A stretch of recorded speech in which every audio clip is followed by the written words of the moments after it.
Hi, if you're new here, I'm Ghie. I'm a wife, mom, and architect. So, what's the area or space in your office or home that you want to declutter? For this video, I will teach you how to maximize your 15 minutes. But before that, don't forget to like and subscribe.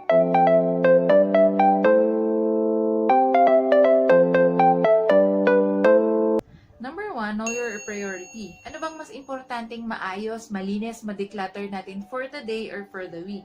Kung makakatulong na mag-create tayo ng theme for a week, like for example, it's a kitchen week. So, sa buong linggo na yon, ang lilinisin natin o paglalaanan natin ng 15 minutes natin ay kitchen. So, for the first 15 minutes, freezer ng ref.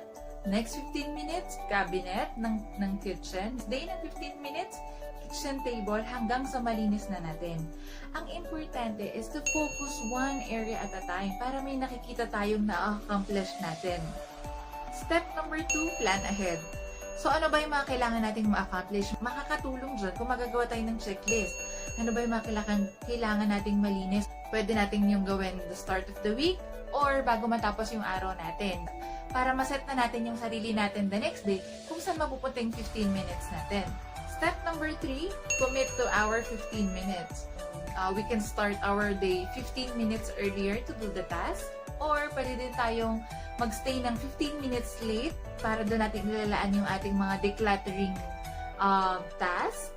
Or in between the day. Like for example, ako, ginagawa ko siya between 9:30 to 10. Doon lang yung time na nanonood ng TV yung anak ko sa umaga. So doon ko siya pwedeng gawin kasi focus na focus sa pinapanood niya. It can be an everyday schedule with your 15 minutes or it can be a Monday to Friday thing. Depende sa atin yon. Mas maganda kung mag-set tayo ng alarm sa mga phones natin na parang to remind us na ito na yung 15 minutes natin. So habang ginagawa natin yung task natin, we can play music, we can sing, as long as nagiging productive tayo. The challenge here in our 15 minutes is to do this consistently. So I would like to challenge you, do this for 7 straight days. Or, if you want it to become a habit, you can do this for at least 21 days. Just remember this, ang pinakamadaling gawin para maging malinis yung bahay is to declutter. Ang challenge is yung pagbalik or pag-maintain ng ganun kalinis na space.